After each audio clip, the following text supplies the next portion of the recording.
Let's do a little rundown on some of our Alaska news for this Tuesday morning. There was a home invasion early Monday in Wasilla that led to a high-speed chase. Apparently, a man breaking into the house was confronted by the homeowner. The woman pulled her gun on the guy. He then took her gun away from her, held her and another person at gunpoint. At some point, the cops were called. I'm not sure, maybe while he was breaking in or something, but as they arrived, they saw him speeding off in a stolen vehicle. They pursued. The chase went up to 104 miles per hour before they finally deployed spike strips and stopped the car and took the guy into custody. A whole litany of charges for this fellow. The Fairbanks Borough is going to consider nixing prayer at the assembly meetings. The proposal is coming up on Thursday, and then it'll be open for public comment and discussion the following meeting. It's one of those perennial issues that has come up time and time again about whether there should be any specific prayer or no prayer at all. In this particular case, they want to just get rid of it entirely and stop pretending. That'll be the subject of my commentary today. Alaska Airlines has announced a new partnership with Condor Airlines, and they're actually going to be allowing people to accrue airline miles on each other's flights.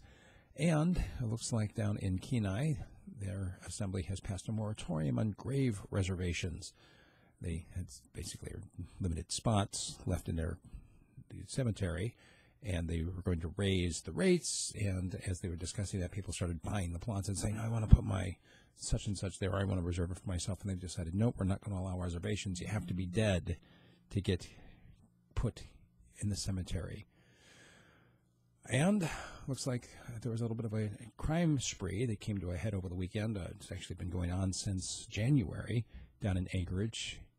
Two fellows arrested, a 20-year-old and a 16-year-old, and the 20-year-old's brother, a 21-year-old, is still at large. They're looking for that fellow. As you know, here in Alaska, you have to battle a lot of really extreme weather just to do mundane things, and if you are in the military, you are expected to do these things in extreme cold, and actually they did. There was a jump that was planned out at Dead Horse, and they got a lot colder than they were expecting it to, down to 63 below in some places.